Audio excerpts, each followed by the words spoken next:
Assalamualaikum warahmatullahi wabarakatuh. Perkenalkan, nama saya Muslih Effendi dengan NIM 195551149. Di sini saya akan memaparkan sedikit tentang pandangan atau argumen saya tentang perbandingan mazhab untuk memenuhi tugas ujian akhir semester.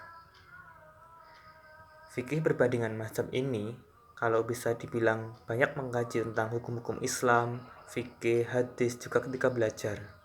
Perbandingan mazhab itu adalah sebuah kegiatan ya. Kegiatan yang mencari persamaan dan perbedaan antara mazhab-mazhab hukum yang ada di Islam. Gitu ya.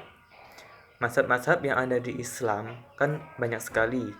Makanya adanya kuliah perbandingan mazhab ini untuk mencari titik perbedaan dan kesamaan. Supaya apa? Supaya perbedaan ini atau persamaan ini menjadi hal yang bisa dipahami oleh masyarakat luas. Karena masyarakat luas ini masih tabu ya. Bisa dibilang masih tabu tentang mazhab-mazhab yang ada di Islam ini ya.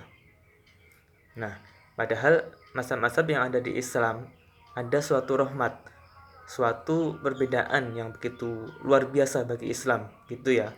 Menjadi kasanah keilmuan yang cukup luas apabila dikaji oleh masyarakat di Islam itu sendiri.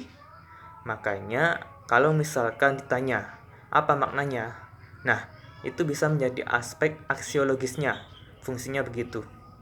Jadi fungsinya itu tadi untuk memahamkan orang-orang Islam ya tentang mazhab-mazhab yang ada di Islam. Jadi yang saya pelajari di sini cukup banyak ya, terutama mungkin tidak jauh berbeda dengan mata kuliah yang lain, seperti ilmu hukum, hukum keluarga, ekonomi, bahkan muamalah pun juga. Makanya di perbandingan mazhab ini cukup komprehensif ya. Mempelajari hukum positif juga, mempelajari hukum Islam juga. Jadi apabila mau menambah kasanah keilmuan baik dari aspek ilmu umum atau agama begitu. Mungkin secara pandangan umum ya, yang saya tahu tentang perbandingan mazhab itu memang masih agak asing gitu ya. Apalagi mendengar kata mazhabnya itu. Perbandingan mazhab itu orang-orang masih menganggap apa sih yang dipelajari itu?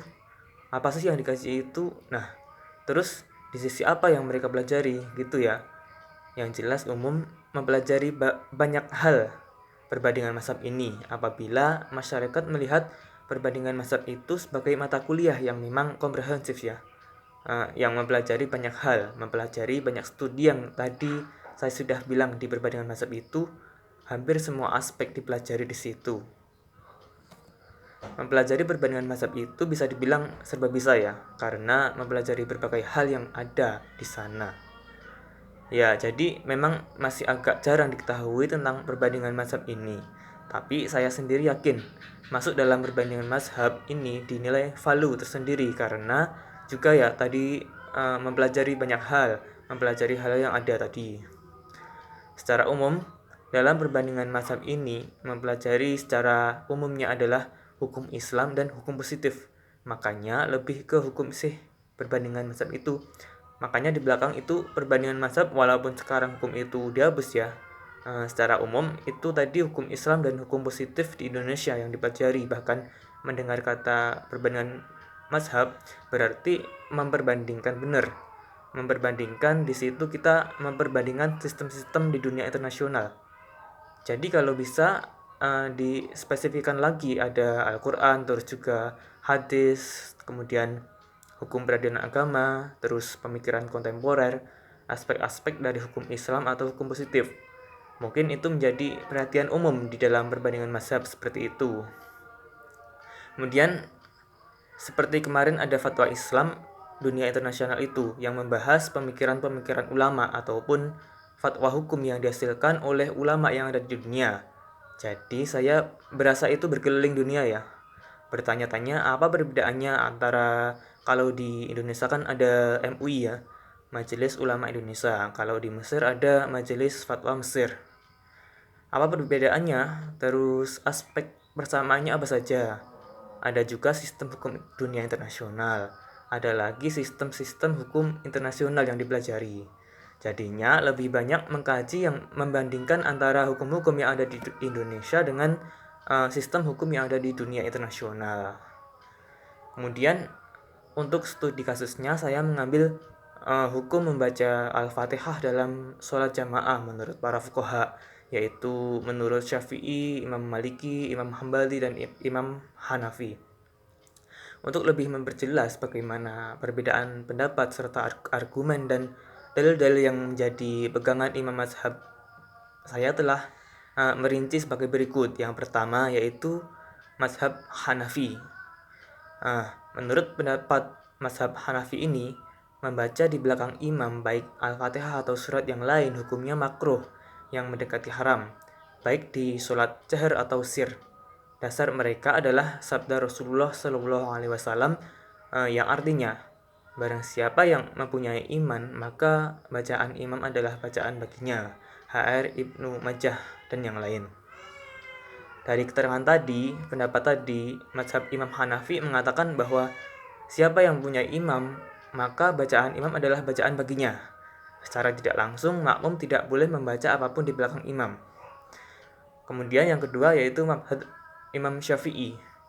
Menurut mazhab Imam Syafi'i, membaca Al-Fatihah adalah wajib hukumnya bagi setiap makmum di belakang imam, kecuali pada sholat jahar, maka dia mendengarkan bacaan imam lebih wajib. Dasar mereka adalah hadis berikut, yang artinya tidak sah sholat orang yang tidak membaca Al-Fatihah, ayat Bukhari dan Muslim.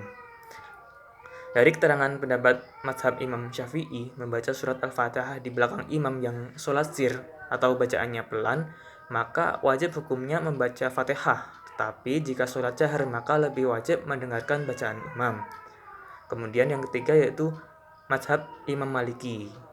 Nah, menurut pendapat mazhab Imam Maliki, membaca di belakang imam bagi makmum adalah sunnah hukumnya pada sholat sir, dan pada sholat jahar maka makruh hukumnya. Jadi menurut pendapat mazhab Imam Maliki ini, membaca Al-Fatihah di belakang imam dan sholat jahar hukumnya makruh dan sunnah pada sholat sir. Kemudian yang keempat yaitu mazhab Imam Hambali. Sebagaimana pendapat mazhab Imam Maliki, yaitu sunnah hukumnya membaca Al-Fatihah di belakang imam pada sholat sir dan dalam diamnya imam, dan makruh hukumnya pada sholat jahar. Nah, dari semua pendapat mazhab tadi dapat dinilai dan diketahui pendapat mana yang lebih kuat dan pendapat mana yang akan kita aplikasikan dalam ibadah sholat kita. Semua itu kembali pada masing-masing individu. Sebagian orang kan masih ada yang beranggapan bahwa mempelajari berbagai mazhab dan perbedaan yang ada di dalamnya adalah sesuatu yang tidak ada gunanya, dengan asumsi bahwa perbandingan itu akan menggoyahkan pendirian seseorang dan boleh jadi nantinya seseorang akan selalu membanding-bandingkan hukum atau dalil dan mencari yang mudah dengan berpindah-pindah mazhab. Mempelajari perbandingan mazhab sangatlah luas manfaatnya sebagai perbandingan yang dilakukan merupakan perbandingan lintas mazhab. Tidak ada lagi keterikatan pada satu paham. Netralitas benar-benar diuji dalam hal ini sehingga keputusan yang diambil benar-benar objektif berdasarkan kenyataan dan bukan rekayasa hukum. Tujuan dari muqaranah atau perbandingan bukanlah setelah kita membandingkan sebuah dalil dan hukum, lantas kita jadikan untuk saling melemahkan atau menjatuhkan pendapat satu dengan yang lainnya. Karena fungsi perbandingan juga untuk mempererat atau mendekatkan mazhab-mazhab itu sendiri. Nah, di antara manfaat mempelajari ilmu muqaranah al-mazahib ini adalah yang pertama, itu dapat mengetahui hukum agama dengan sempurna dan beramal dengan hukum yang didukung oleh dalil terkuat. Yang kedua, dapat mengetahui berbagai pendapat baik dalam satu mazhab ataupun mazhab-mazhab yang lain. Baik pendapat itu disepakati atau diperselisihkan dan dapat mengetahui faktor-faktor yang menyebabkan perbedaan itu. Kemudian yang ketiga, dapat mengetahui metode istinbat dan cara penalaran ulama terdahulu dalam menggali hukum syara dari dalilnya yang terperinci. Yang keempat, dapat mengetahui sebab khilaf atau letak perbedaan pendapat yang diperselisihkan. Yang kelima, dapat memperoleh pandangan yang luas tentang pendapat para imam dan dapat mentarjihkan mana yang terkuat. Kemudian yang keenam, dapat mendekatkan berbagai mazhab sehingga perpecahan umat dapat disatukan kembali, ataupun jurang perbedaan dapat diperkecil sehingga ukhuwah Islamiyah lebih terjalin. Yang ketujuh, dapat mengetahui betapa luasnya pembahasan ilmu fikih. Yang 8, dapat menghilangkan kepician dalam mengamalkan syariat Islam yang hanya terikat pada satu pendapat serta menyalahkan pendapat mazhab yang lain. Kemudian yang terakhir yaitu dapat menghilangkan sifat taklid buta. Nah, itu tadi terakhir mengenai tujuan perbandingan mazhab yang saya pahami. Mungkin cukup sekian dari saya, kurang lebihnya mohon maaf. Wabillahi taufiq wal hidayah. Assalamualaikum warahmatullahi wabarakatuh.